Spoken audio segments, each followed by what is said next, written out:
গুরুদেব পিতামহ ভীষ্মদেবে দশম দিনতে হরহৈর্য করলে গ্রহণ আপনি কৌরবর শিক্ষাদাতা অষ্টভুবন্দিত হে ঝড়ে মেদিনী কপায় জয় জয় জয়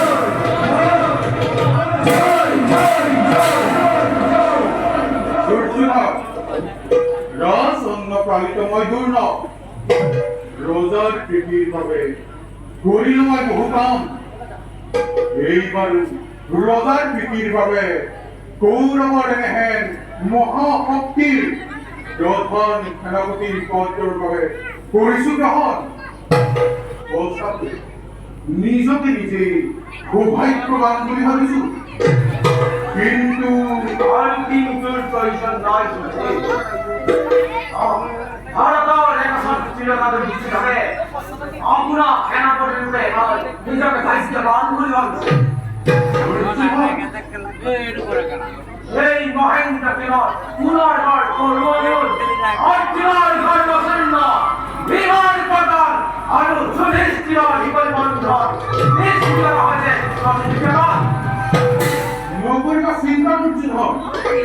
অতি শীঘ্রেই গর্ভশূন্য হব অৰ্জুনৰ অগ্নিদণ্ড ধনু গদা শূন্য হব বিকুলৰ আৰু অতি শীঘ্ৰেই শৃংখলিত হব ধৰ্মৰাজ যুধিষ্ঠিৰ বীৰকৰ কালিলৈ পুৱাতে মহেন্দ্ৰপদত ৰণ যাত্ৰা আমি কৰিবই আৰম্ভ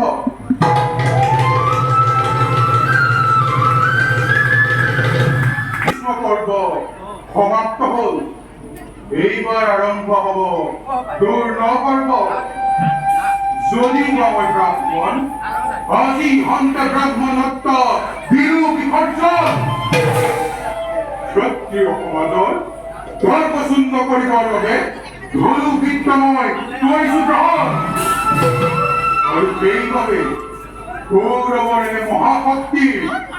প্ৰধান সেনাপতি আদি দুৰ্ন দেখুৱাম জগত ব্ৰাহ্মণ কেৱল যাগ যজ্ঞ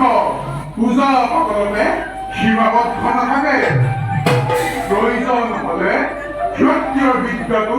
পাছ কৰি নৰয় ক্ষত্ৰিয়ৰ বিদ্যাটো পাছ কৰি নৰয় ব্ৰাহ্মণ